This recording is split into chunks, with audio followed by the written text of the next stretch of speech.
Question 1. The number of consecutive zeros at the end of k factorial, where k is a natural number, is a. Okay. If a is less than equal to 6 and greater than 4, then the number of values that k can assume is how much? Okay. A question of number system, round 1. I am sure all of us know how to solve this question. Let's go through it quickly. Okay. First of all, the number of zeros at the end of k factorial. The number of zeros at the end of k factorial will be equal to the highest power of 5. So if there are so many zeros at the end, this will be equal to the highest power of 5.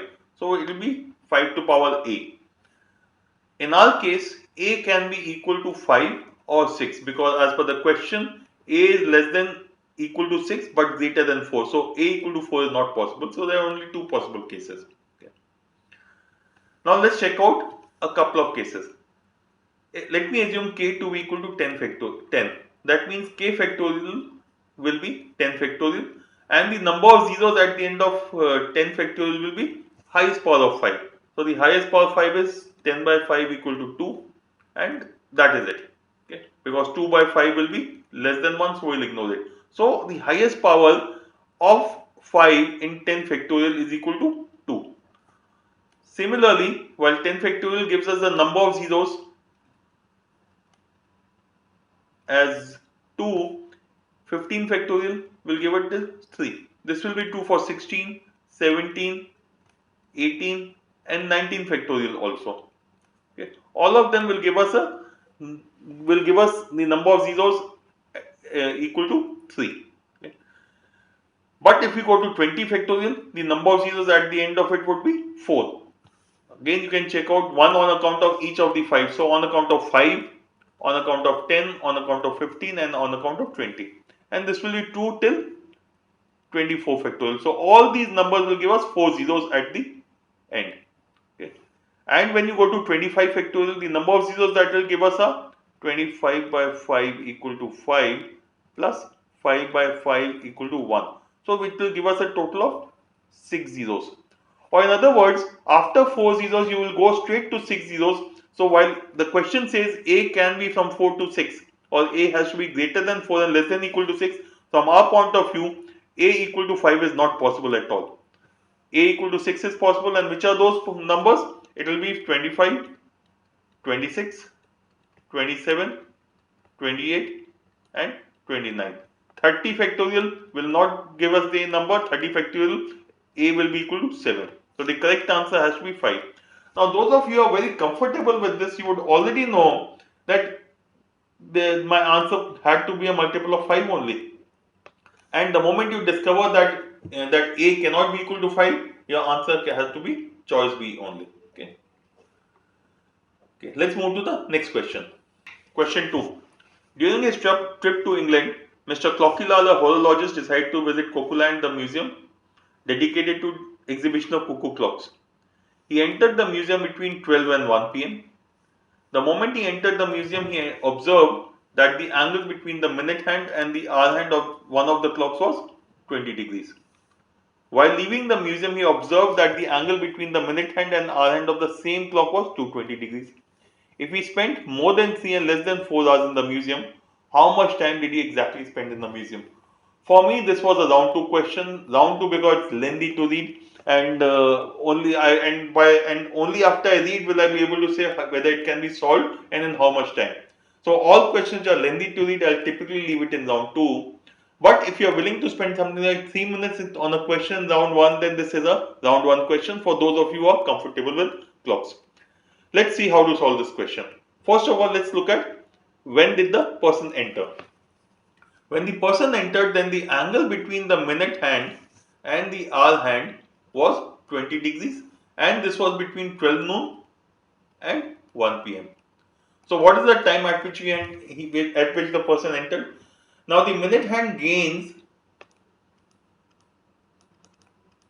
5.5 degrees per minute. But the minute hand has gained 20 degrees. That means the total time elapsed is 20 upon 5.5, or which is nothing but 20 into 2 by 11, which is equal to 40 by 11, which is nothing but 3 minutes. and 7 by 3, 7 by 11 minutes. Okay. Okay. Or I can say he entered the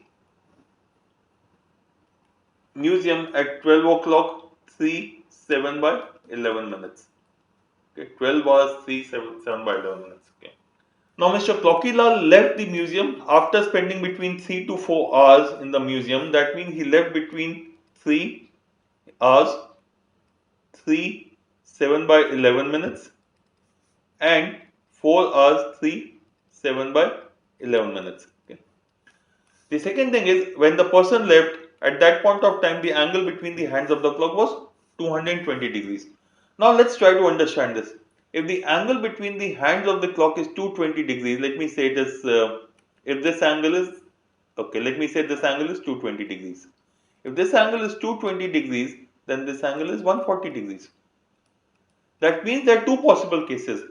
You can get a 220-degree angle when in two particular cases. In one side, this angle would be 220 degrees. In the other case, this angle would be, let's say if this is 140 degree, then this is 220 degrees. So there are two possible cases that we should be checking for, that their person could have left at two different points of time, and at both points of time the angle would have been 220 degree only. Okay. So effectively the question becomes, what time between 3 and 4 is the angle between the hands of the clock 220 degrees or 140 degrees. Okay. So the next step should be, find at what time is it 220 degree. At 3 o'clock, okay, at 3 p.m. the minute hand is behind by 90 degrees, and when the person leaves, it is ahead by 220 degrees. So in other words, the minute hand has gained 220 plus 90, 310 degrees. Okay. How much time will it take to gain 310 degrees? It will take 310, again it gains 5.5 degrees in 1 minute. So divide by 5.5 into divide by 5.5, or it is nothing but divide by 11 into 2, which is equal to 620 by 11, which is nothing but 56 4 by 11. Or in other words, Mr. Clockylal left the museum at 15 hours, or which is 3 p.m. 15 hours 56 4 by 11 minutes. 15 hours 56 4 by 11 minutes. He entered the museum at 12 hours 3 7 by 11 minutes. The difference of these should give you the time spent by the person in the museum, which will be nothing but 3 hours 52 minutes 52 8 by 11 minutes. Okay. Similarly, you should check out for 140 degrees. If it is 140 degrees, then for gaining 140, or rather not for gaining 140, the minute hand was behind by 90. So if the angle has to be 140 degrees, the minute hand will have to gain 140 plus 90, 230 degrees.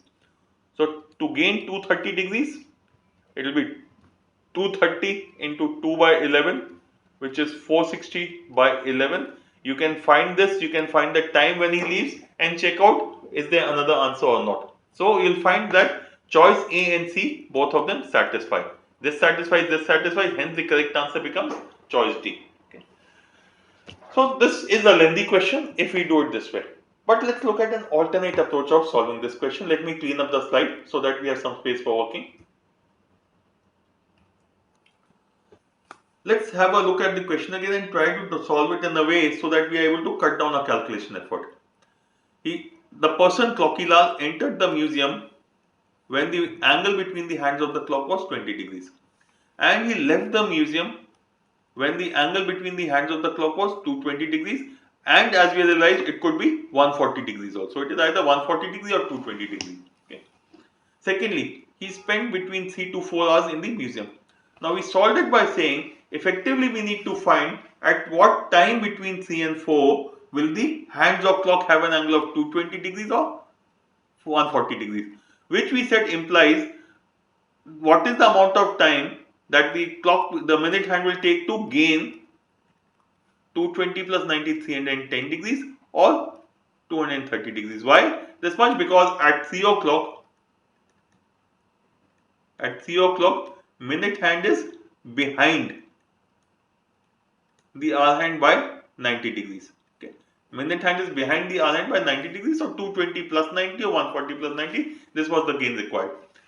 So I can even say that the amount of time which the person spent in the museum would be 310 degrees upon 5.5 degrees per minute. So many minutes after 3 o'clock plus 3 hours minus initial 20 degrees, because this would have been the case if he had started, if this would have been the answer if he had entered the museum at 12 o'clock. But he did not enter the museum at 12 o'clock, he entered the museum when the minute hand was ahead of the hour hand by 20 degrees. So minus 20 by 5.5.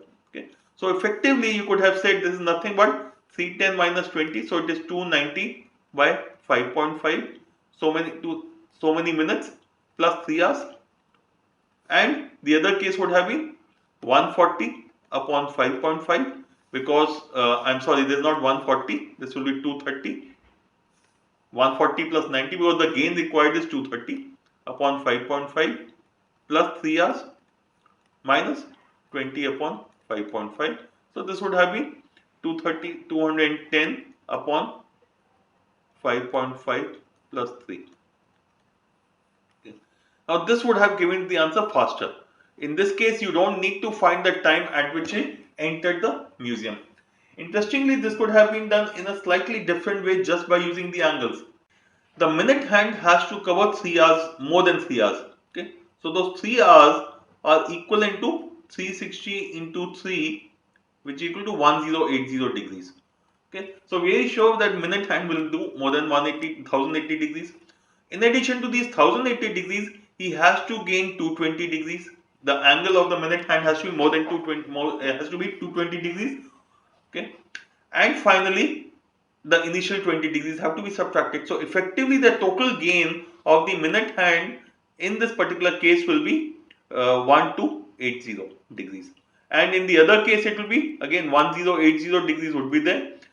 Instead of plus 220, now I'll do a plus 140 minus the initial 20 degrees, because he did not enter the museum at 12, he entered when it was 20 degrees. So it is 1200 degrees. Or in other words, the time spent by him would be 1280 degrees upon 5.5 degrees per minute, so many minutes, or 1200 upon 5.5, again so many minutes. Okay. You could have got the answer by any of these methods. This is an important question from my point of view. I think this question should be revised, especially look at this particular way of solving the question, or at least consider this as a way of solving, rather than finding the initial time and the final time and then taking the difference. As I've already mentioned, the correct answer is choice D. Both A and C are right. A gives us the answer on the basis of gain angle of 220 degrees. C gives us the answer on the basis of angle of 140 degrees. Let's go to the third question now. Question 3. At how many points do the graphs of y equal to 1 by x and y equal to x square minus 4 intersect each other? Traditionally, this question will be solved by equating. Typically, what people would do is they will say, okay, x square minus 4 has to be equal to 1 by x, which implies it is equal to x cube minus 4x minus 1 is equal to 0. So, you are cubic, you solve the equation and get the answer. But this kind of question you should do by just drawing the figure. Let's just try to do that. Let's look at drawing the graph of y equal to 1 by x. Okay, x and y, which is nothing but 1 by x. If x is 1, y will be 1. Similarly, if x is minus 1, y will be minus 1. So it is x is plus minus 1, y will be plus minus 1. If x is equal to 2, y will be 1 by 2 or 0.5. Similarly, minus 2 will give me a minus 0.5. So plus minus. Plus minus 3, plus minus 1 by 3. Similarly, if this is 1 by 3, this will be equal to 3. And similarly, if this is equal to plus minus 1 by 2, this will be equal to plus minus 2.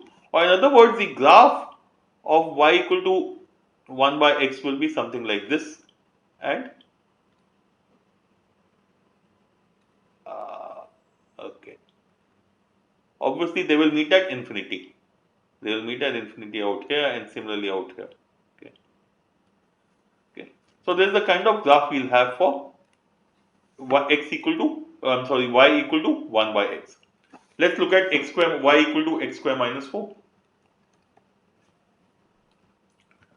If x is equal to 0, if x is equal to 0, y will be minus 4.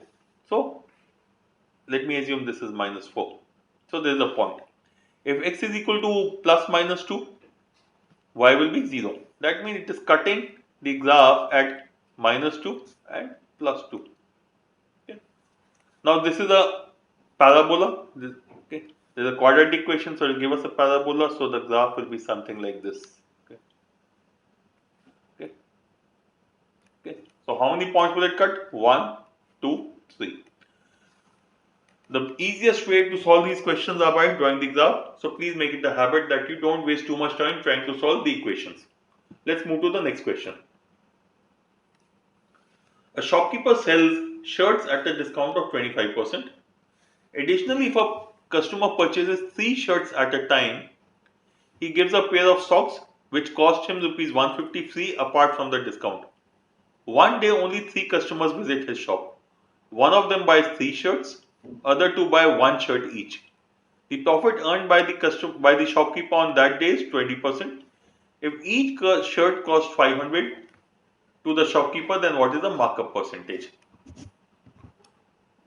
Let's first get the data in place. What is the expenditure? He sold 5 shirts.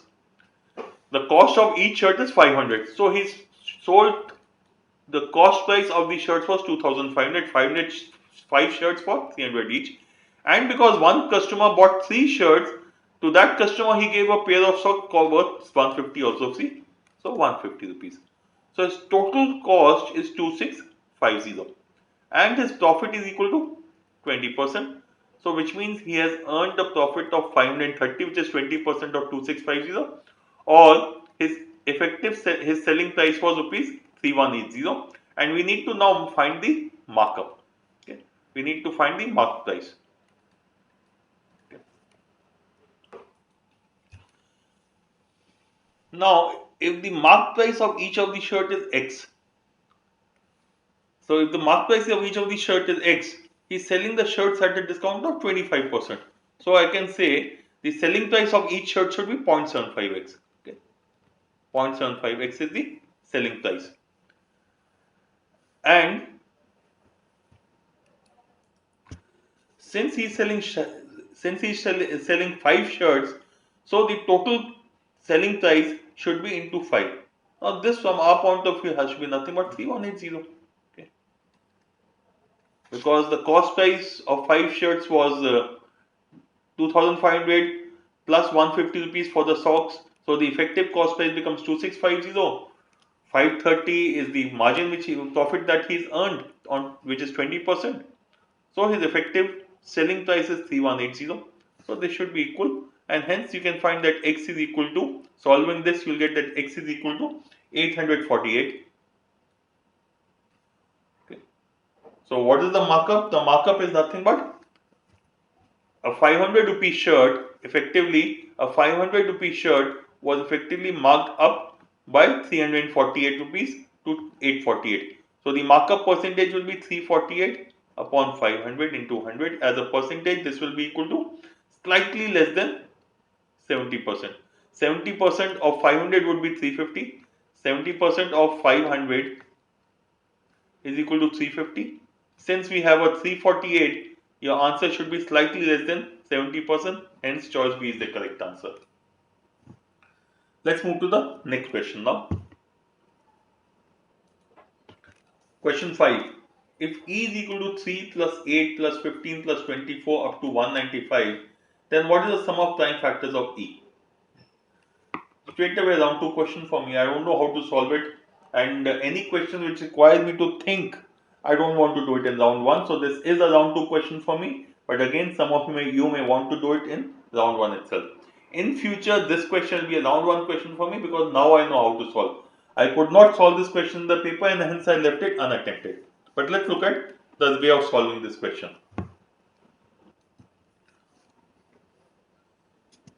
Okay, here E can be written as 3 is nothing but 1 into 3 plus 2 into 4 plus 3 into 5 and so on. So effectively, if I am looking the first term is first term multiplied by first term is 1 multiplied by 3, which is 2 more than the original. Or I can say each of the term is nothing but n into n plus 2. Okay. Okay. Similarly, if you look at 195 is nothing but 13 into 15. So plus 13 into 15. So here we have 13 terms from 1 to 13. Okay. So what is the summation? Summation of this would be, say, Tn will be summation of n square plus 2n. Okay.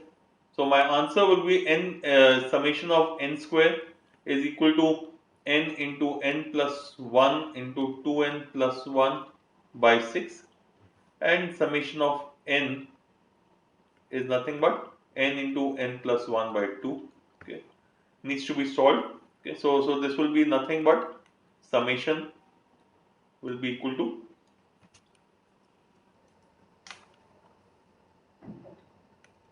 n will be equal to, so it is n into n plus 1 into 2n plus 1 by 6 plus twice into n into n plus 1 by 2. The number of terms is 13, so n should be 13. So put n equal to 13 and you will get that summation of this number, or E, is nothing but 7 into 11 into 13. Well, which are nothing but the 3 prime numbers. So the sum of the prime factors, sum of prime factors will be 13, 7, 20 and 11, 31. Okay. Actually, since this is not a big number, some of you may also have tried or could have tried just writing down these numbers and getting the answer based on that. Please remember, if you have sufficient time with you and you don't know what to do, or you don't know how to solve a question, but you have sufficient time, then no harm in writing down the numbers 3 plus. For example, all you need to do is keep on writing down the series and keep adding it. Okay. What should also be visible, the gap between these two is 5. This is 7. This is 9. So the the next number should be 24 plus 11, 35.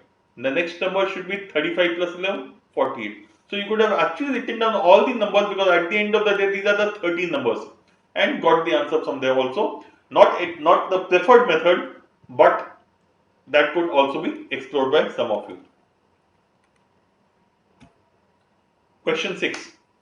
A man adds some quantity of water to 1 liter of pure milk and sells the resulting mixture at the cost price of milk, thereby making a profit of 11.1 by 9%.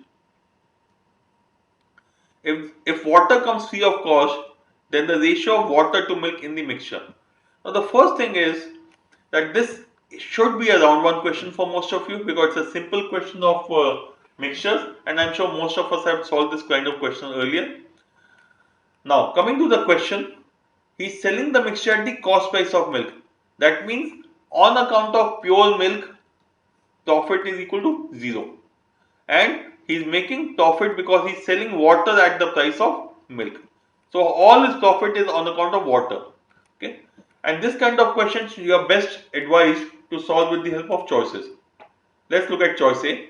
Choice A, 1:9, is water is to milk, which means in 9 liters of pure milk, he is mixed 1 liter of water. On account of these 9 liters, let me assume the cost of milk is 1 rupee per liter. That means his cost on account of these 9 liters is 9 rupees.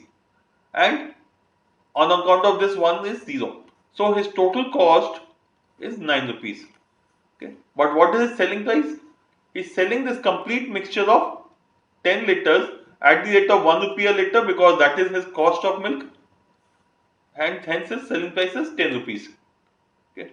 And all his profit is 1 rupee on 9 rupees, so profit percentage is 11.9%, which is what the question is saying, and the correct answer should be A.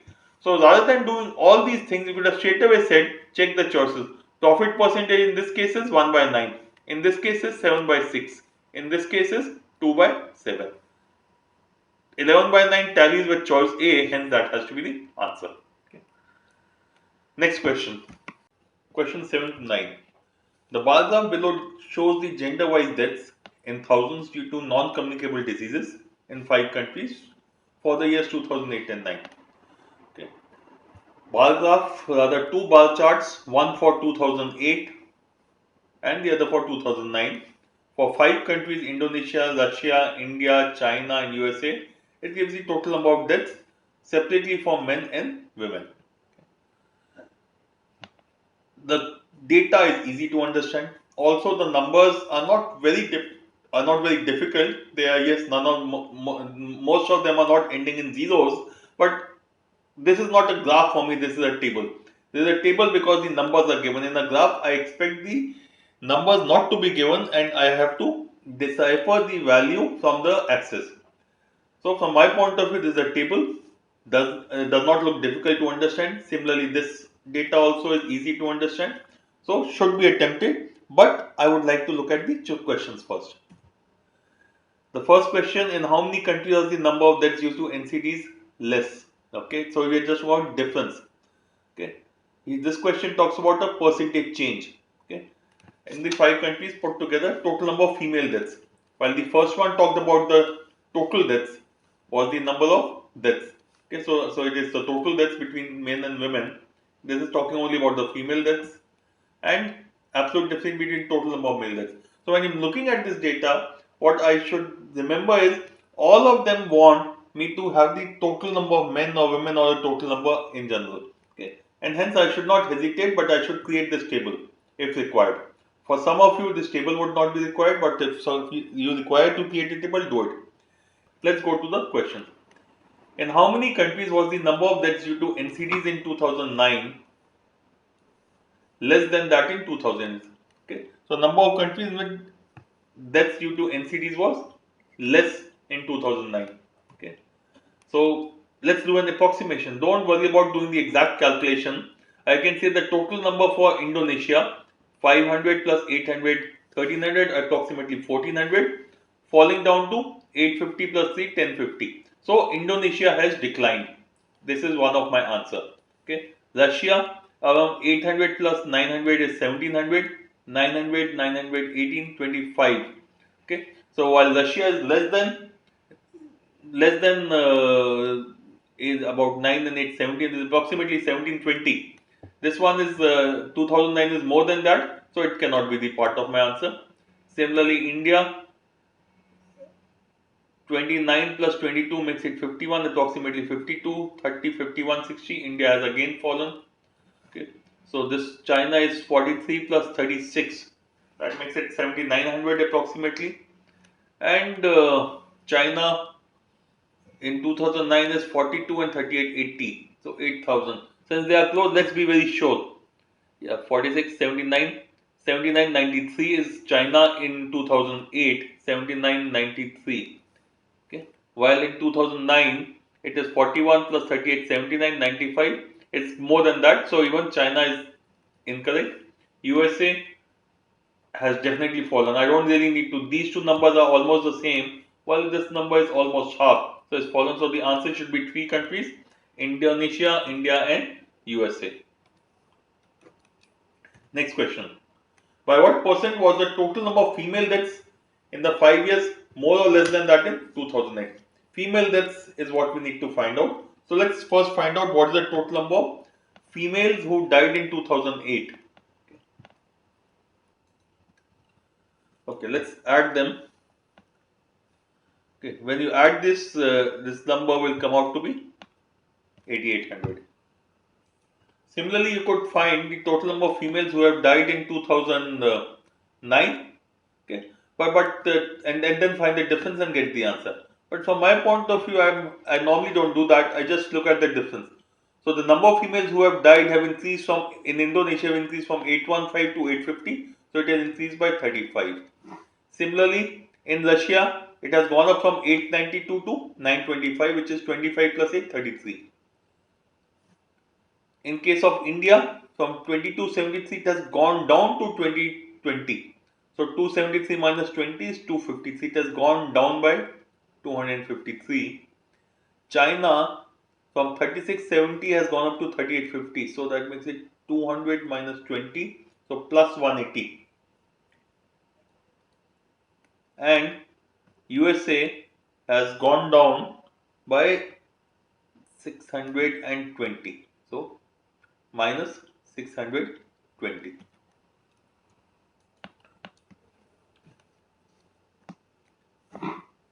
And this total comes out to be, so you could club all the positives together and all the negatives together, or you could just start adding up the way you normally do, and we find that this comes out to be 625. Okay, so the percentage change will be 625 upon 8800. Okay, so let's go to the question and the choice. Okay, so in this question now we need to find effectively what is 625 as a percentage of 8800. Now you could always multiply this as per your normal method and find the answer. It will be nothing but 625 upon 88, because the two zeros here and here will get cancelled out. The other thing could be, you could look at the choices and make your task a little easier. 7, 6%, 7.9%, 8%, 8.5% rather. So even when you are here, rather than dividing 625 by 88, you would be better off saying, let me see what is 88 into 7. 88 into 7 will be 560 plus 56, which is 616. That means if the number was 616, it would have been 7%, but our number is 625. So 625 should be equal to 7%, which is equivalent to 616 plus 9 as a percentage of 8800. Okay. Now again, 10% is 880, 1% of 8800 is 88, 0.1% of 8800 would be 8.8. So this is approximately 0.1. So this must be equal to 7.1%. Okay. Among the choices, the best option is choice A. Let's go to the next question. Question 9. What was the absolute difference between the total number of male deaths due to NCDs in the 5 countries put together in 2008 and 2009? So we need to find the total number of male deaths in 2008 by NCDs and 2009 and find out what is the difference. Let's go to the table now. Okay, now let's look at the difference between the male deaths for the 2 years. So we have 582 minus 275. So this will be about 307. This Indonesia, the number of male deaths have gone down by 307. Similarly, when it comes to Russia, so male deaths in Russia have gone up from 827 to 950. So taking the midpoint of 900, this is 50 more, this is 70 less, 73 less, so it is gone up by 123. India, from 2967 it has gone up to 3160, so 160 plus 33, which makes it increase of 193. China, it has gone down from 4323 to 4195. So taking the midpoint to be 4200, so 123 plus 5, 128, so it has gone down by 128, while USA has gone up by 96. Okay. And this total comes out to be 23. Okay. But if you just go back to the graph, the NCD deaths were given in thousands. So this difference of 23 means 23,000. Okay. And among the choices, the correct answer hence becomes choice B. Okay. Now, please notice the choices out here. The choices effectively are close to each other. Okay. And hence you should not be looking at making approximations out here. If required, please write down. Also, since the graph is in thousands, if I divide by 1000, this would become 22.5, this would become 24, this would have become 23. So actually this could not have been a choice and this should have been eliminated right at the beginning. Let's move to the next question now. Question 10. In a triangle ABC right angled at B, a median BE and an angle bisector BD are drawn. The lengths of DE, AD, EC are in the same order are in arithmetic progression. If the length of AC is 10 centimeters and AB is less than BC, what is the length of BC? Geometry round 2 for me. For me, all geometry questions are round 2 questions except mensuration question many a times. But geometry in general will be a round 2 item for me because I take time in solving these questions. Geometry is not my strongest area. So let's look at how I solve the question. ABC right angle triangle, right angle at B, given that AB is less than BC. So let's draw a right angle triangle in which AB is less than BC.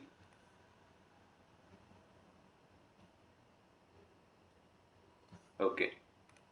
So we have ABC, a right angle triangle in which AB is less than BC. Okay. We are given that the length of AC is 10 centimeters. So AC is 10. BE is the median and BD is the angle bisector. Okay. So median is the line joining the midpoint to the opposite vertex. So let's take it like this. Okay. So BE is the median and BD is the angle bisector. So it's 90. So this would be a 45-degree angle. So drawing a 45-degree angle D.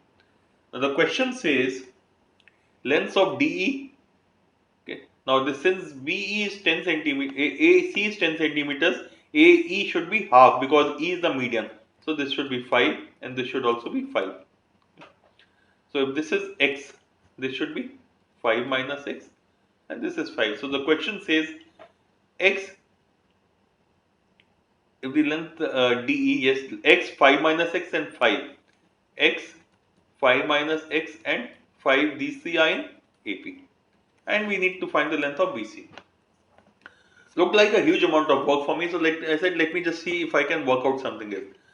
Now if I have a right triangle whose hypotenuse is 10 and both sides are equal, in which case each side would be under root 50, which is approximately 7 centimeters. Now since in this question AB has to be less than BC, that means BC should be greater than 7, which is under root 50, greater than under root 50, and this should be less than under root 50. So the AB has to be less than under root 50, this has to be less than, BC has to be greater than under root 50. Okay. So BC has to be greater than under root 50.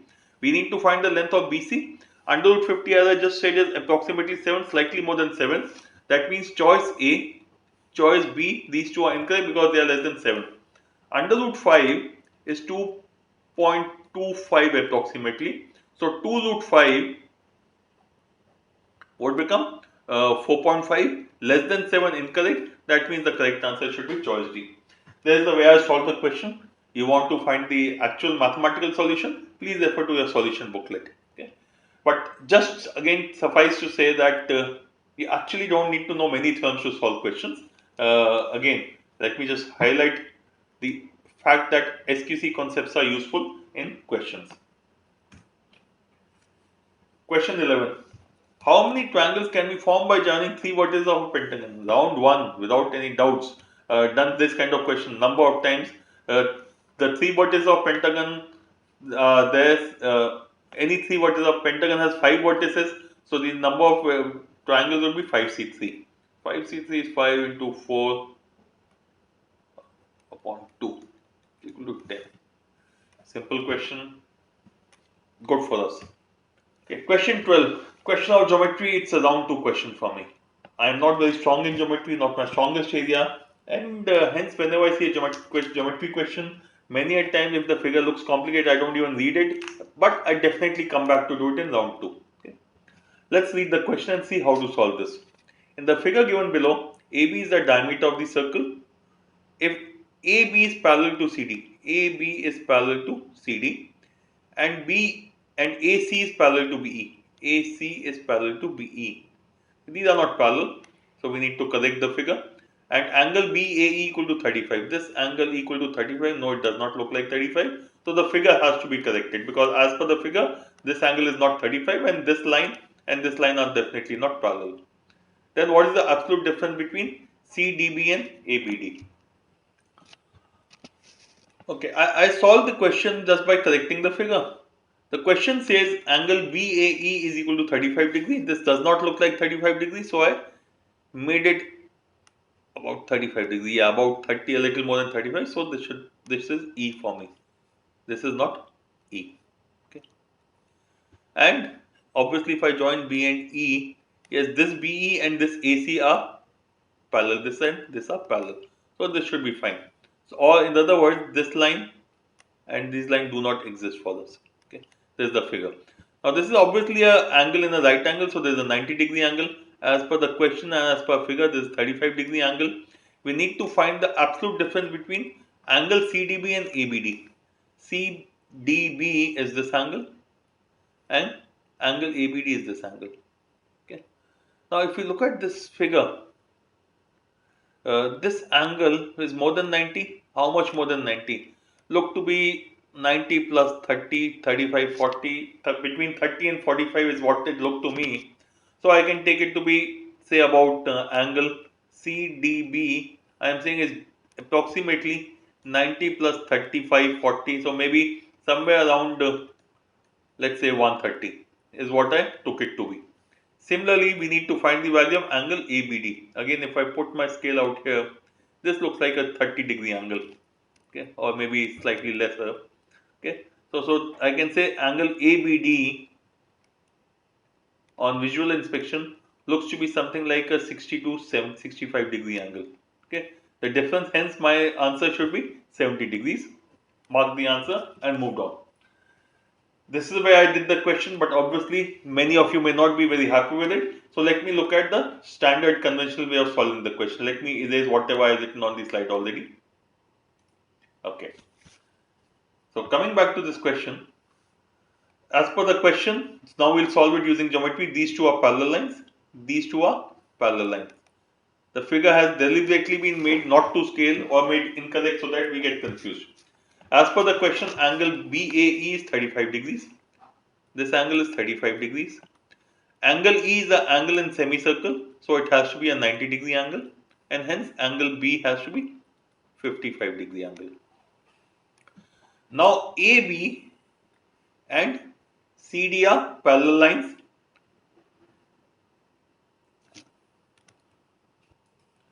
Also AC, we have AB and CD are parallel lines. AC is parallel to CE. AC is parallel to BE. AC and BE are parallel. That means effectively AB is nothing but the transversal, or this angle should also be 55 degrees. So angle CAB and EBA have to be equal, they have to be both 55 degrees. Yeah. Also, ABCD is a cyclic quadrilateral. Since the cyclic quadrilateral, the sum of opposite angles should be 180 degrees, or in other words, this angle should be 55 minus 180 minus 55, so makes it 125 degrees. Okay.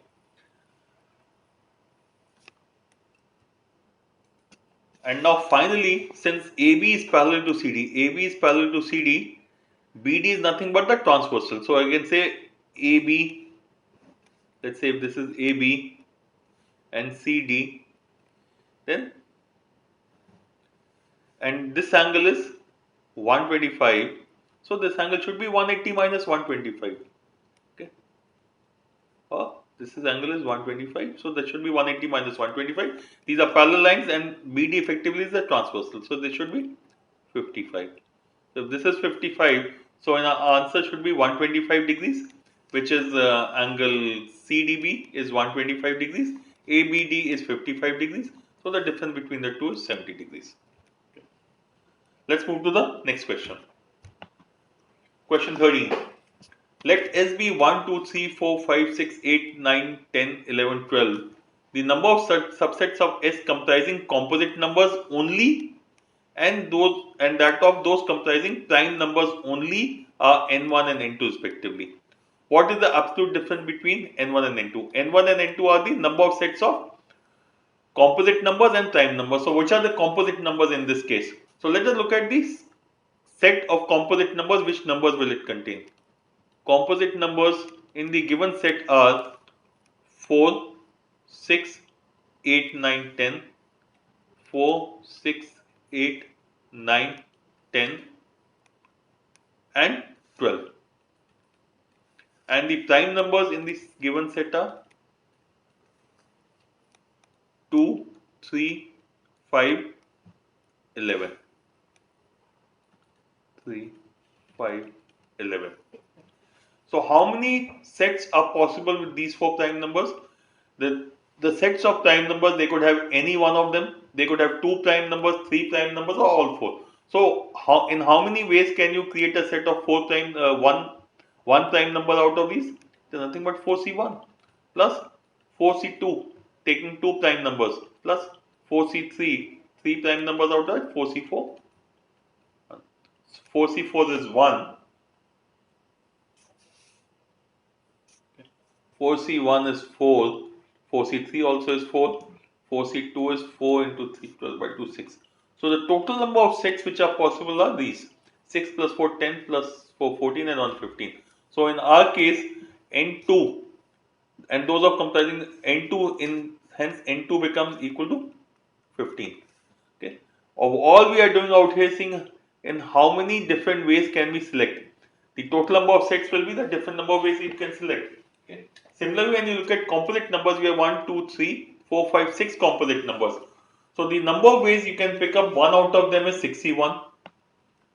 You can pick up two out of these is 62 because so many different sets will be created, plus 6C3, plus 6C4, plus 6C5, plus 6C6. 6C6 is 1. This is 6, C5 and 6C5. 6C1 and 6C5 are equal. Similarly, 6C2. 6C2 will be 6 into 5 upon 2, which is 15. So this is 15 and this is 15. And 6C3 is 6 into 5 into 4 upon 3 into 2. So which is equal to 20. So 20 and 30, 50, 56, 62, 63. So N1 is equal to 63. The difference between the two becomes 48. Correct answer is choice C. Okay. This was a round one question for me because a simple question of set theory. Okay. I'm sure many of you have made one mistake in this. Many of you may have inadvertently taken one more prime, number 7. Look at this 1, 2, 3, 4, 5, 6. Most of us would have assumed that 7 is also here. If you did that, be careful. This is a careless mistake. If you found 7 also there, then you may have marked the answer as 32. And if you have marked 32, obviously this means it was a careless mistake. Please be careful, read the data completely, don't assume. In this question, there is a tendency for some of us to assume, oh, 1, 2, 3, 4 up to 12. Don't miss out on numbers in between. Please check for this thing. Is some number missing or all numbers there? Or are all numbers there? Yeah. Next question. Question 14th. E is a point on the side AB of a rectangle ABCD. The adjacent sides of which are in the ratio of 2:1. If angle AED equal to angle DEC, what is the measure of angle AED? Let's just first draw the figure to understand this. This question, was it a round 1, round 2? For me, it was round 2. Okay. Because as I've already said, geometry, I want to be sure, I take a little time, and hence it would typically be a round 2 question for me.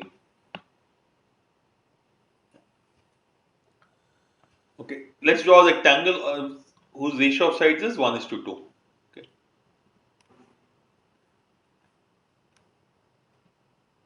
Okay. Let's take this rectangle as ABCD. Let me assume the sides are 1 and 2, which means the length of this is 1, the length of this is 2. The question says E is a point on AB such that angle AED, E is a point, let's say here, could be anywhere just for understanding. So that angle AED is equal to angle DEC. Okay. So the question is saying this angle and this angle is equal. What is the value of this angle? Okay. Now let's look at what happens or where can E be first of all. Now if I have this rectangle with me, the ratio of whose sides are 1:2. Okay. So I have A, B, C, D. Okay. Let me say E is the midpoint. If E is the midpoint and the sides are 1 and 2, that means this will also be 1. If the sides, which means there is an isosceles right angle triangle now. then this angle should be 45 degrees. And what about this angle? Similarly, this is also 45 degrees, which means this angle has to be 90 degrees. Okay.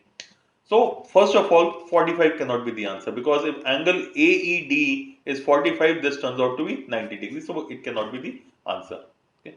Secondly, if I shift E towards B, if E gets shifted towards B, what is my extreme case scenario? What is the maximum or the minimum? The value of angle AED will keep on reducing. If I shift E towards B, E keeps shifting towards B, the value of this angle will reduce. What is the worst possible case? This one. So this is 1, this is 2, and B is here, A is here, C, D. So in the worst case we are saying, or in the extreme case, B and E will coincide, and the angle that we want to compare, AED, will be this angle, which is theta, with angle DEC, which will be this angle. Okay.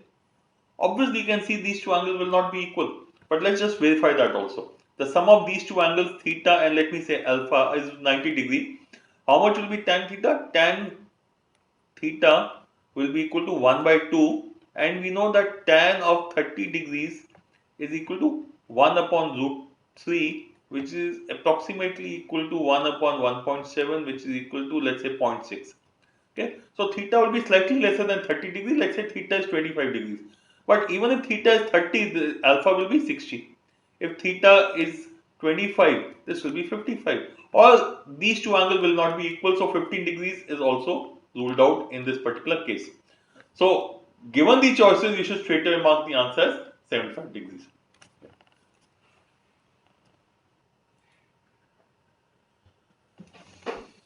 Okay.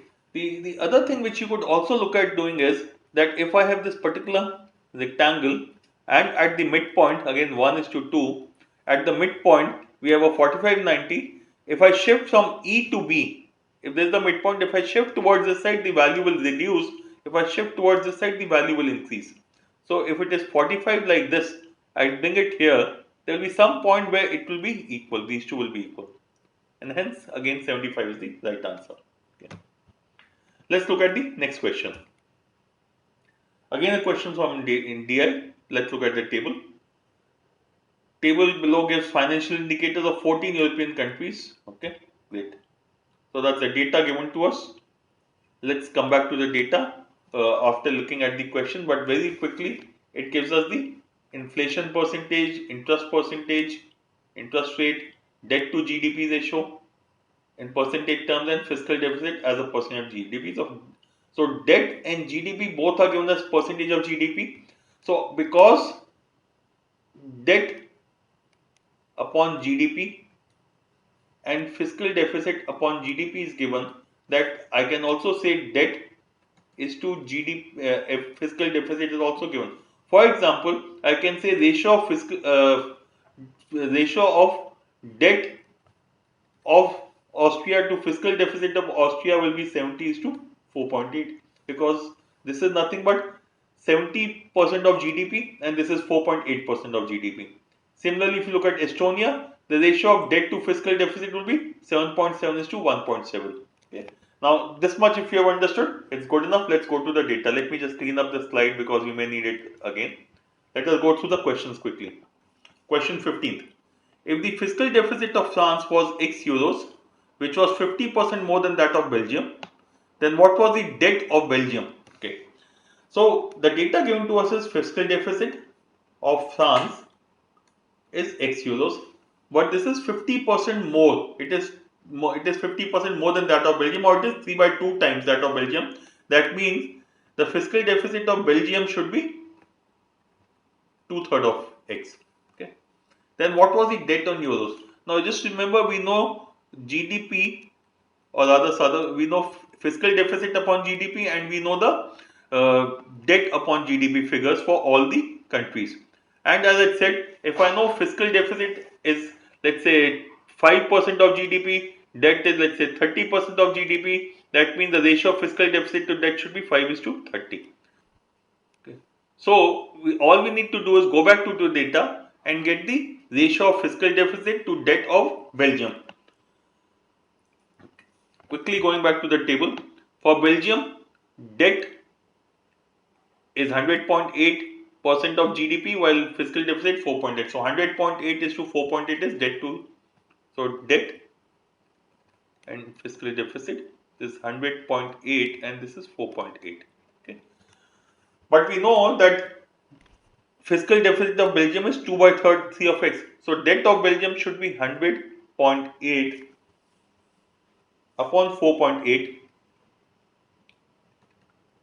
into 2 by 3 of x, which is nothing but 1008 upon 48. I'm sorry, 1008 into 2 by 3 of x. Okay. Now this is a multiple of 3. This is 8 plus 1, 9. So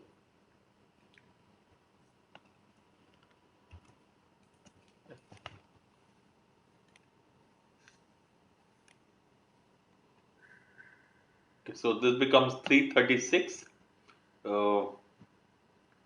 Obviously these are this 24. Okay, so 24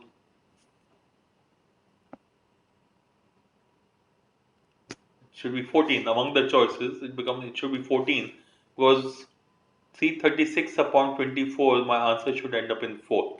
So it should be 14x. But in any case, you can also see you can just check out 24 into 14 also. Okay, so the correct answer is choice C. Okay. Next question. The countries with long-term interest less than 4% per annum, debt to GDP less than 60%, and fiscal rating not more than 4.6% were given AAA rating. The number of countries that were rated AAA among the 14 in FY 12-13 were. So let's go back to the table and see which are the ones which are able to meet all the requirements. So we're looking at long-term interest less than 4%. So we want long-term less than 4%. We want fiscal deficit to be not more than 4.6, so less than equal to 4.6%. And debt to GDP I think was less than 60%. Yes, less than 60%. So let's see which are the countries which satisfy all the conditions. Less than 60%. So less than 4%. We need to look at 1, 2, 3. I'll just keep ticking on them, and next step will. Okay, yeah. So these are the countries which have long-term interest of less than 4%. Now for the second table, I'll just focus on these. I'll not worry about Cyprus, for example, because it has not qualified here, so I'll not worry about it here. Okay, debt to GDP less than 60% is required. This is ruled out. Austria, no. Okay, Denmark is the one which I look at. Then Finland is the next one. This is moved out. Okay, not possible. Okay. So only two countries qualify the first two criteria. Okay, and obviously for the third criteria, I need to check only for Denmark and Finland. So this is fine because it is says less than equal to. This is fine. So the answer should be 2. Only two countries satisfy the conditions given. Choice C. Next question.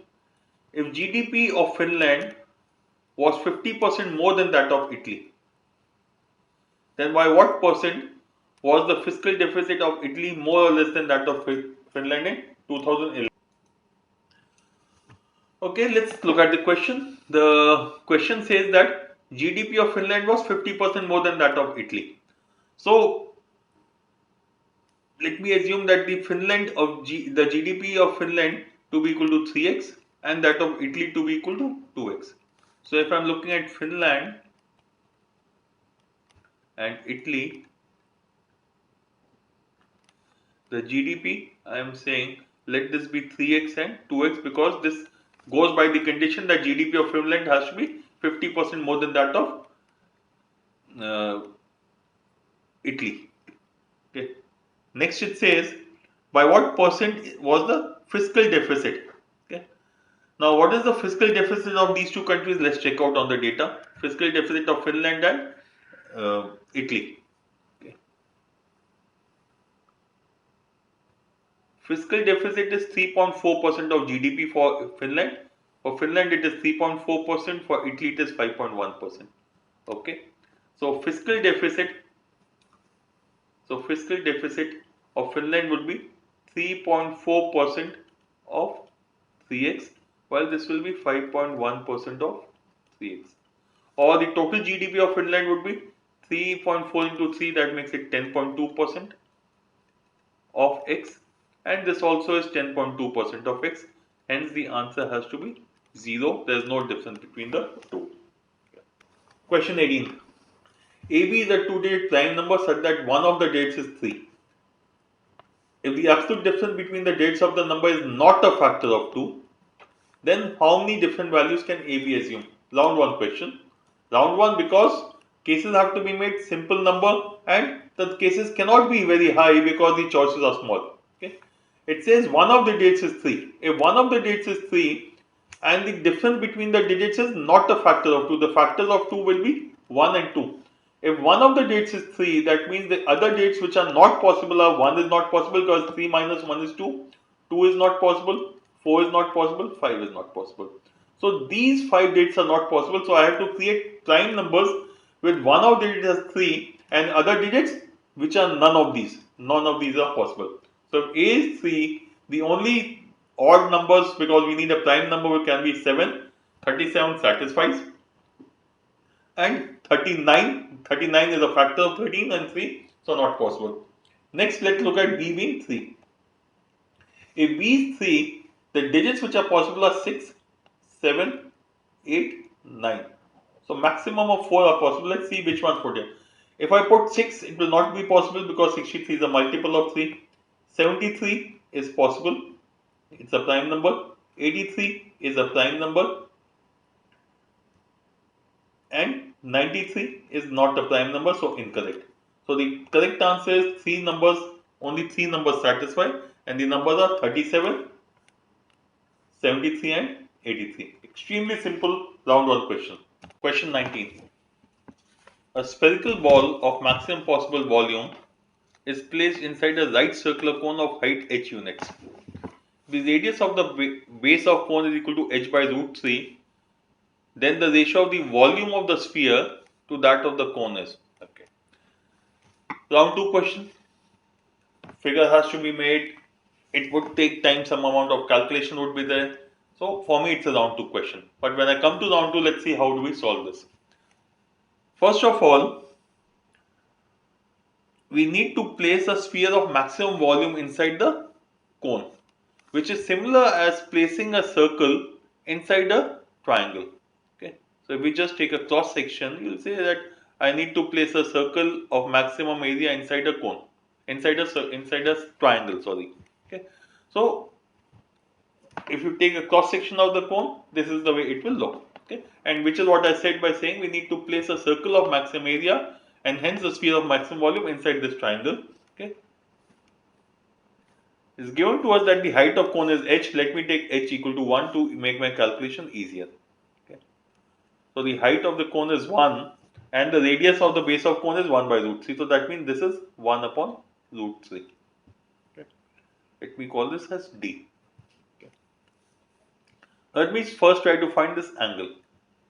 Okay. The height is 1 and the height AD, h is equal to AD equal to 1.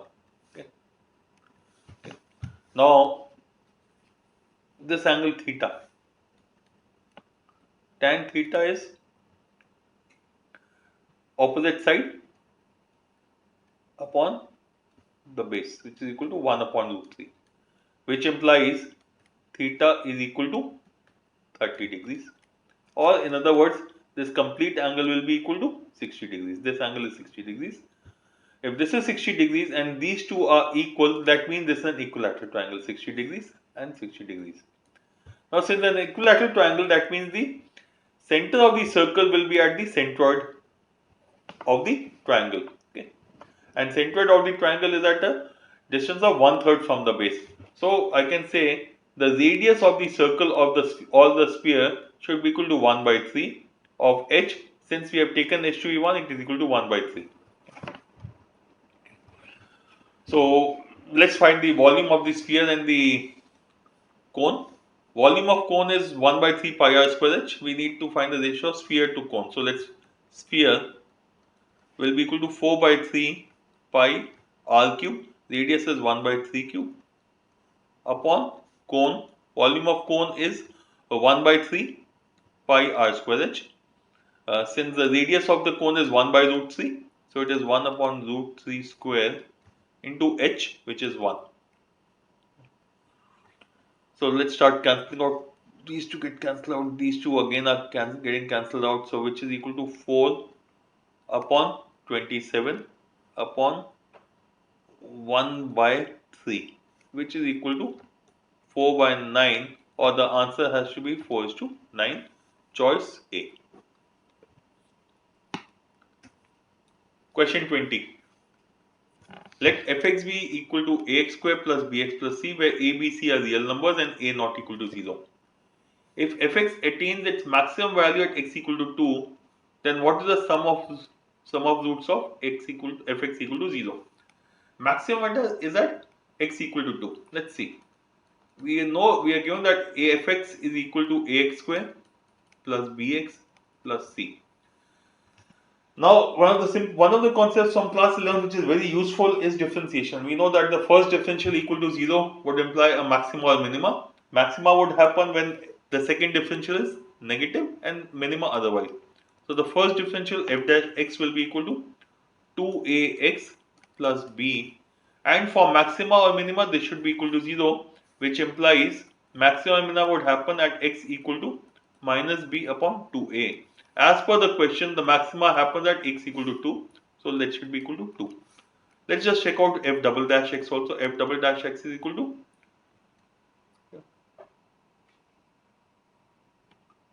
2a. Okay. F double dash is 2a. Now, for maxima, this should be a negative number. Okay. For minima, this should be positive. This implies a is negative. Okay. Okay. So this implies a is negative. What is the sum of roots of fx? Now the sum of roots will be minus b upon a. As per this question, if fx is equal to ax square plus bx plus c equal to 0, for ax square plus bx plus c equal to 0, the sum of roots will be equal to minus b upon a. So the sum of roots is there, and we know that minus b upon 2a is equal to 2.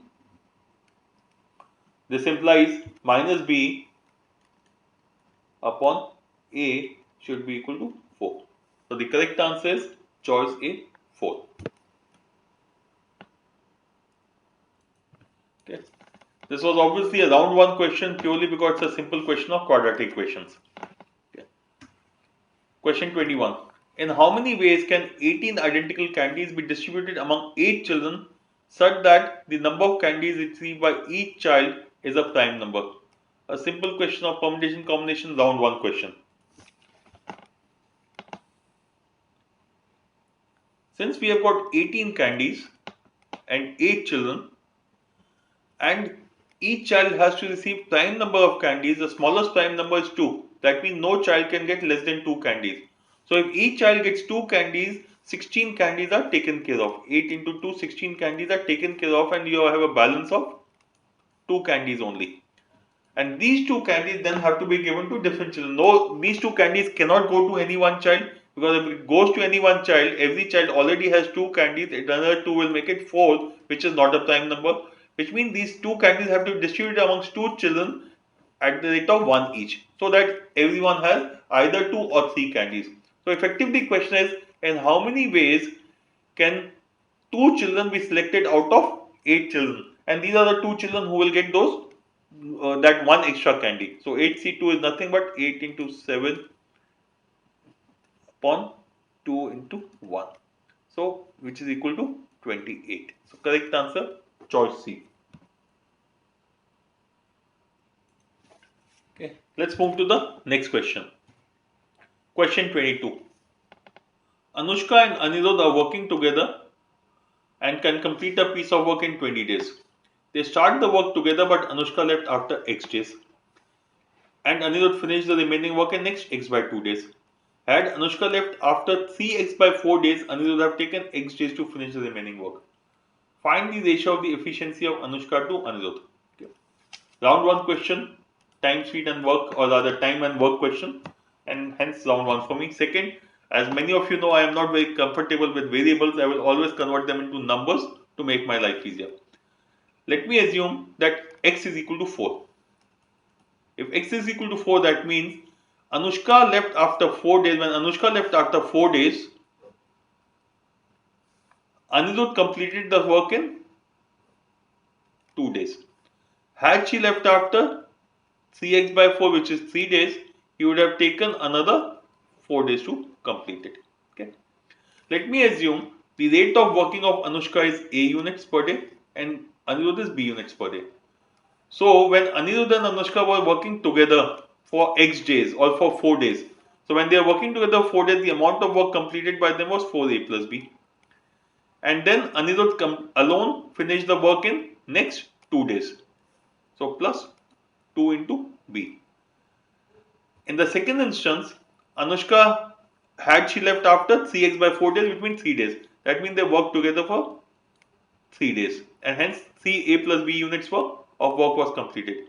Anirudh would have taken another x days or 4 days to complete the work, so 4B. Now this is nothing but 4A plus 6B and this is 3A plus 5B. Now since both of them are equivalent amount of works only, so I can say 4A plus 6B equal to 3A plus 5B, which implies, I'm sorry, I made a mistake, this should be 7B. 4, yes, this should be 7, this is 7B, which implies A is equal to B, or the rate of their efficiency or the rate of working for both of them is equal. Question 23. The number of factors of a square of a natural number is 105. The number of factors of cube of the same number is f. Find the maximum possible value of f. Round 1 question, number system. Okay. The number of factors of a square of a number is 105. If the number of factors is 105, that means the square of the number n square could have been, let's say, a to power 104. Because if the power is 104, the number of factors would be 104 plus 1, 105. Now 105 can be factorized at 3 into 35, which is equal to 3 into 5 into 7. So n square could even be, the square of the number could even be a to power 2 into b to power 34.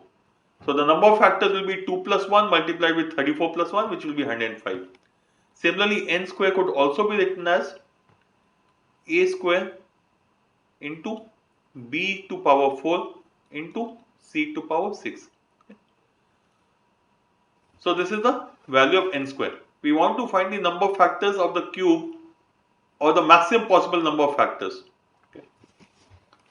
Okay. So if this is n square, what will be n cube? The number of n cube will be then, the power will become 1.5 times. So this will become a to power 156, which is 104 into 1.5 or 3 by 2, which is nothing but a to power 156.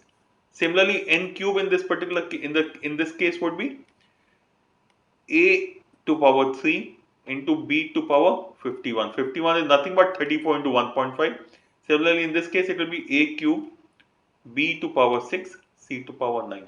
The number of factors in this particular case would be 4 into 7 into 10, which is equal to 280. And hence the answer choice has to be D. In this case, the number of factors will only be 157. In this case, the number of factors would be 4 into 52. Okay. 4 into 52, which is 208. Okay. Correct answer, choice D. Okay.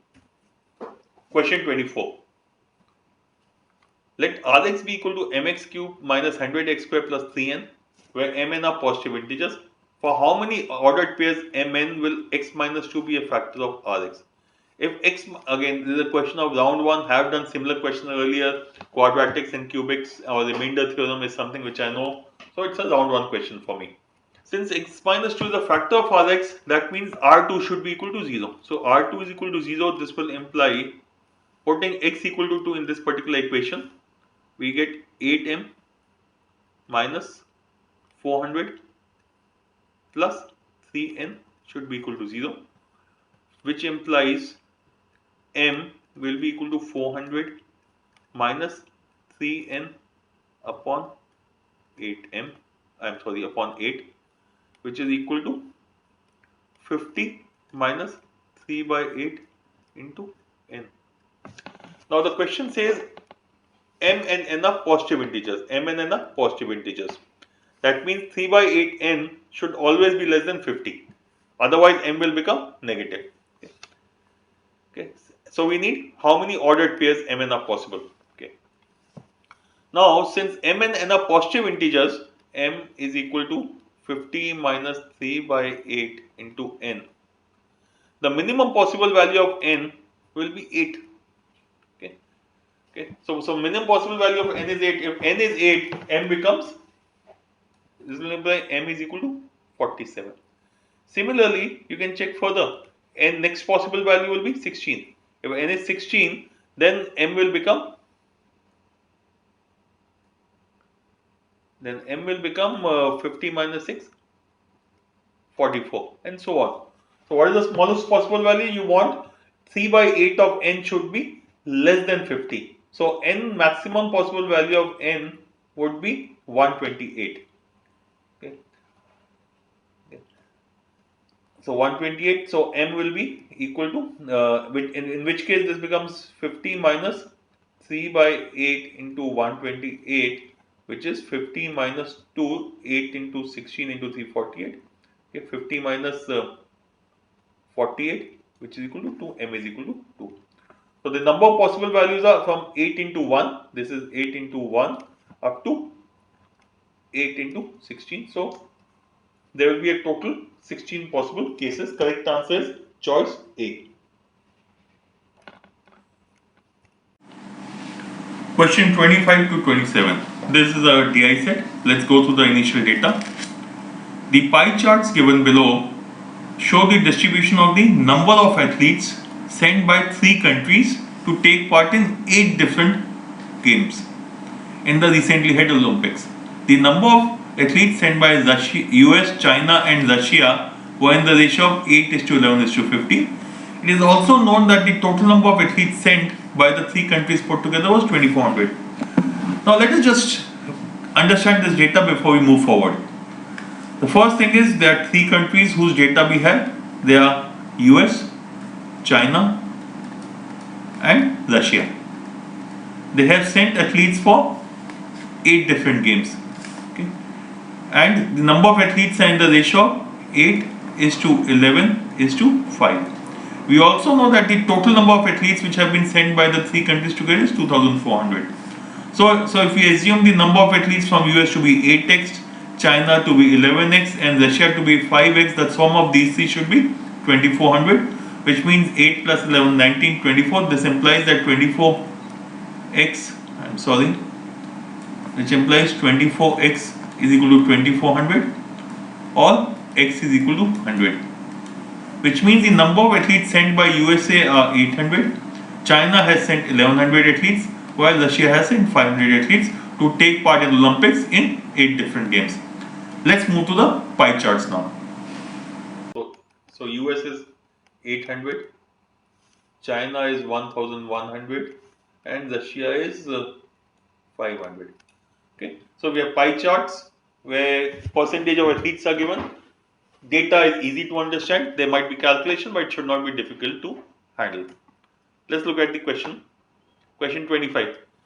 If the female to male ratio for cycling athletes from Russia and US was 1:19 and 4:1 respectively, if the number of female cycling athletes was equal to number of male cycling athletes for 3 countries together, then what was the number of female cycling athletes from China? Let's look at the data given to us. Russia, China and US, let us look at the total number of cycling athletes. USA is 15% of 800, which is 80 plus 10 plus 5, which is 80 plus 40, 120. Russia is cycling is 16%, which is nothing but 80. and China cycling is 12%, which is 132. Okay. There is a total number of athletes from US, Russia and China. US, Russia and China. Okay. So what we have got here is that from Russia there were a total of 80 athletes for cycling. USA the total was 120, and which adds up to a total of 200. And the ratio of female to male. So let's look at females to males. Okay. For Russia is 1 is to 19. That means Russia only 5%, 1 is to 19 is 1 out of 20 is a female.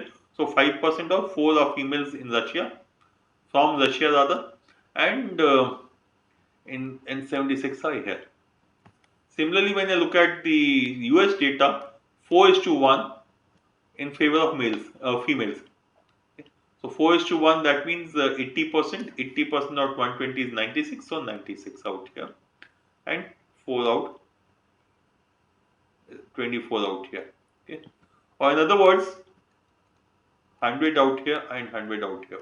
Okay. What is the number of female cycling athletes from China? Since China, the total number of athletes was 132 for cycling. Total cycling was 132. So this is 132. The question gives us the data that the total number of cycling athletes in the three countries put together, the number of males were equal to number of females. Since this is already 1 is to 1 ratio between Russia and USA itself, that means for China also it should be 1 is to 1, so 66. So there were 66 female athletes and 66 female cycling athletes from China. Question 26. What was the absolute difference between the maximum number of athletes sent by China, maximum China, and minimum number of athletes sent by Russia for a game? Okay, so maximum for China, any game, and minimum for Russia. Let's look at the data. Maximum for China would be, look at the biggest percentage. The biggest percentage is in terms of water polo, so maximum for China is 25% of 1100, which is nothing but 250 plus 25, so 275. So maximum for China is water polo. So and minimum for Russia, equestrian is 3%, anything lesser than this, no, equestrian is 3%, which is nothing but 15. 3% of 500 is 15. So the answer has to be 275 minus 15, 260. Maximum for China was 275, minimum for Russia was 15, or the difference has to be 260. Question 27. The number of water polo athletes constituted what percent of the total number of athletes sent by the countries put together? Okay. So let's find out the total number of water polo athletes. We know that the total number of athletes is 2,400. Water polo US is 15%. So water polo in US is 120. 120 from US in water polo. Okay. Russia is 10% of 500, which is another 50.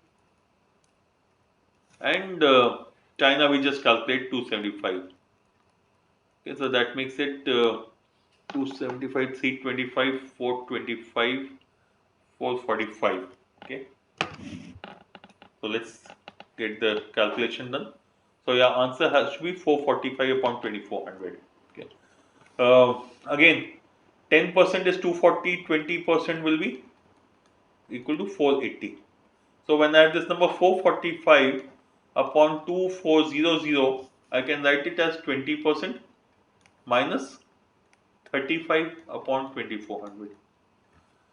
10% is 24. Sorry, 10% is 240. 1% is 24. 1.5% will be 36. So this number I can say is slightly lesser than 1.5%. So my answer should be slightly more than 18.5%. Choice D is the answer. So I can say this answer has to be greater than 20 minus 1.5, which is equal to 18.5%. Okay. Correct answer, choice D. Question 28.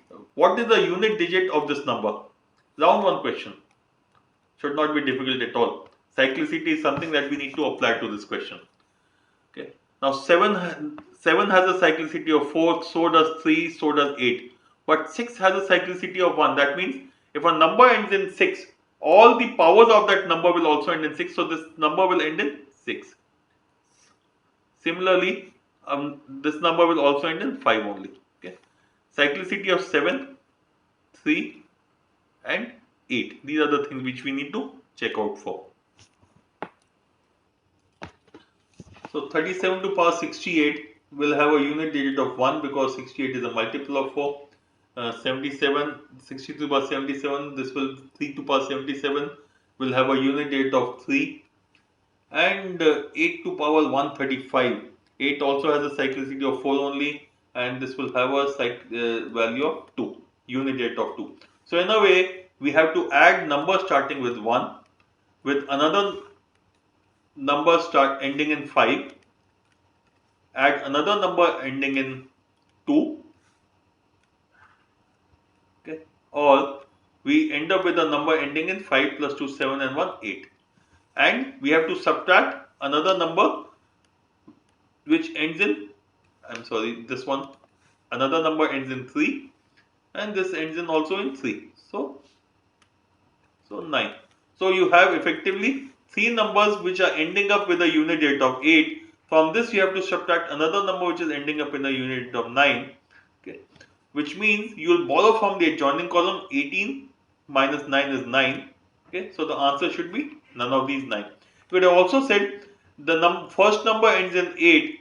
I have to subtract another number whose unit digit is 9. So my answer should be minus 1. Minus 1 is nothing but 10 minus 1, 9, which is the base minus 1, 9. So again the answer should have been none of these. Question 29.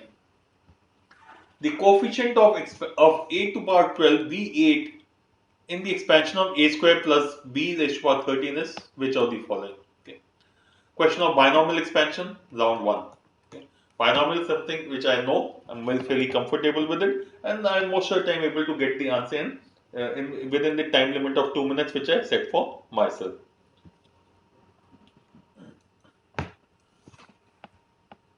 The general term of this expansion would be 13 there, that will be 13 CR a square raised to power 13 minus r and p to power r.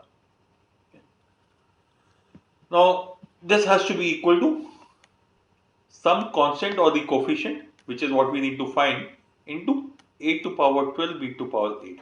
Let's just compare these two first to get the value of r, because once you get the value of r, the coefficient can also be determined. Coefficient will be 13 CR. Okay.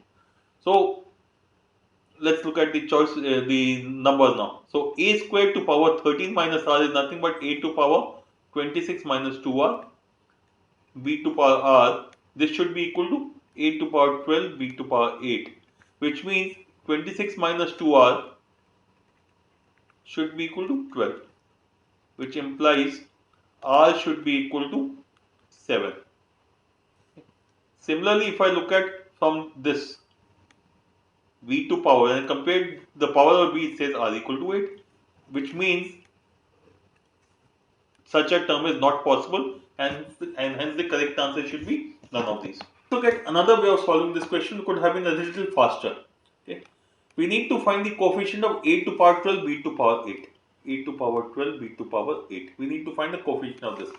But the expansion of a square plus b. So let me in this term not write a to power 12, but I will write a square to power something. So this can also be written as a square to power 6 b to power 8. Now this is in line with the term which is the equation which has been given to us for expansion. Now the sum of the coefficient, sum of the powers out here will be 6 plus 8 equal to 14. So this is 6 and a square to power 6 b to power 8. That means the sum of the powers 14, which is not possible. Why? Because it is the expansion of a square plus b raised to power 13. That means the sum of the powers cannot be more than 13, or rather sum of the powers should be 13. Okay, which means this term is not possible. Hence the answer has to be none of these. Question 30. Once upon a time, the king of a jungle planned a 2-kilometer race between a rabbit and tortoise. Soon after the start of the race, the rabbit took a huge leap. On realizing that even after taking a nap of 10 minutes, he would beat the tortoise by 13 minutes, he stopped under a tree to sleep. Meanwhile, the tortoise kept on walking. When the rabbit woke up, he realized he had slept for 14 plus 10 minutes and immediately started running towards the target at the speed 3 by 2 times his original speed. The race eventually ended up in a dead heat. If the ratio of original speed of the rabbit to that of tortoise was 6 is to 1 and the rabbit overstretched his nap by 7 by 60 minutes or 1 by 6 minutes, 3 minutes, how long did the tortoise take to complete the race? Round 2 question typically for me. Time, speed, distance, normally I put in round 2 because, and especially in this question, there's a lot to read also. So normally I would not even read the question, I'll say it's a time, speed, distance, lengthy question, let me come back to in round 2.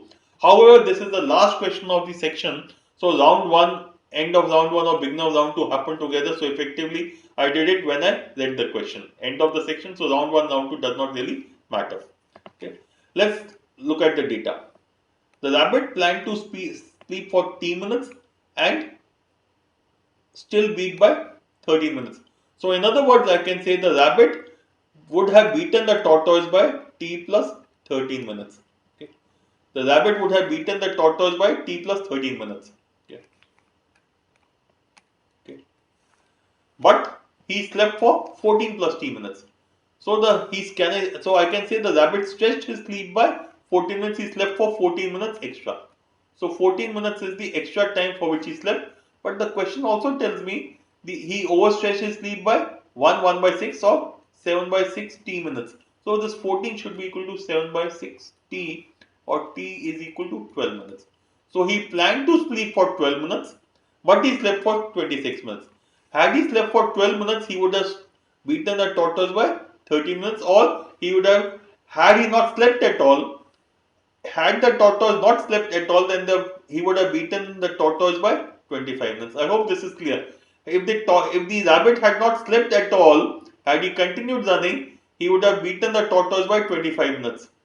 Okay. That means if he would have finished the race in 5 minutes, the tortoise would have come back in 30 minutes. Had the rabbit completed the race in 10 minutes, the tortoise would have completed the race in 35 minutes. Okay. The question is, how long did the tortoise take to complete the race? Let's check out. Choice A is incorrect because the rabbit would have beaten him by 25 minutes. That means in this particular case, if this is the time taken by the tortoise to finish the race, the rabbit would have finished the race in minus 1 minutes, which is not possible. Similarly, look at choice B, C and D. If the tortoise has finished the race in 30 minutes, then at his normal speed the rabbit would have finished the race in 5 minutes, which is nothing but the ratio of 6 is to 1 in terms of time, which implies a ratio of 1 is to 6 in terms of speed. So this should be the correct answer.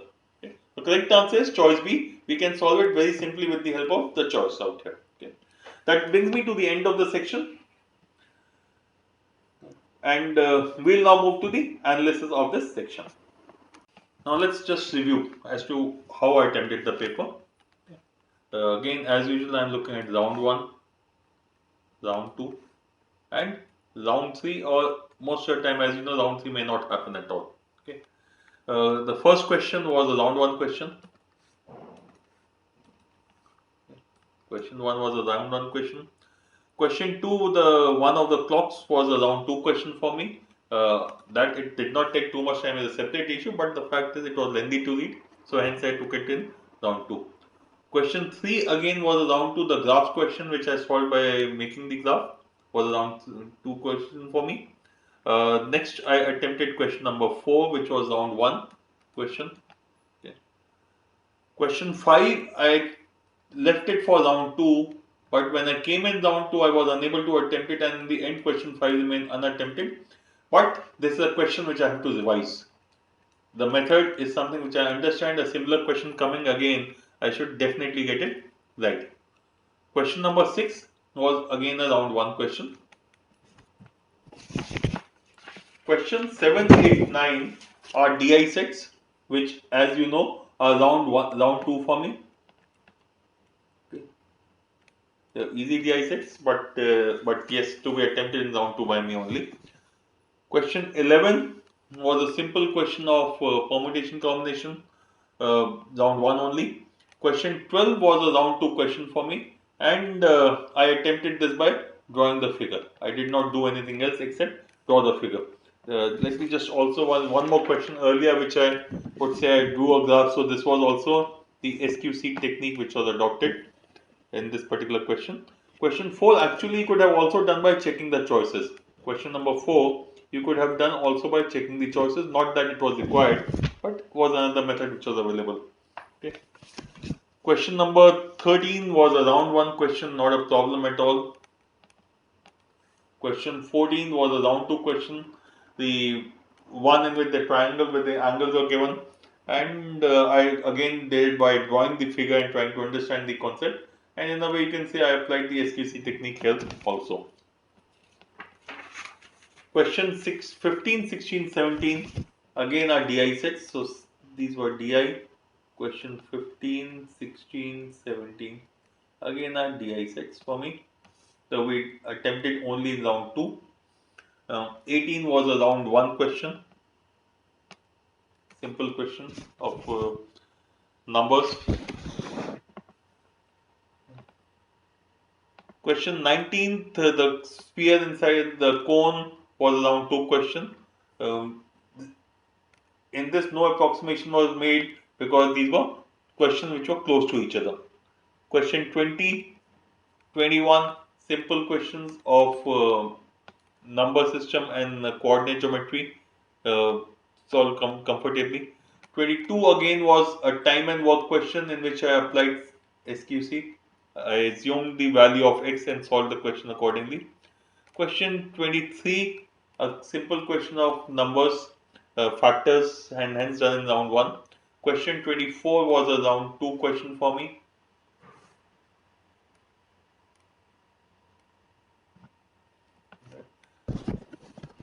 Because cases had to be made, so I chose not to do it in round 1. Okay.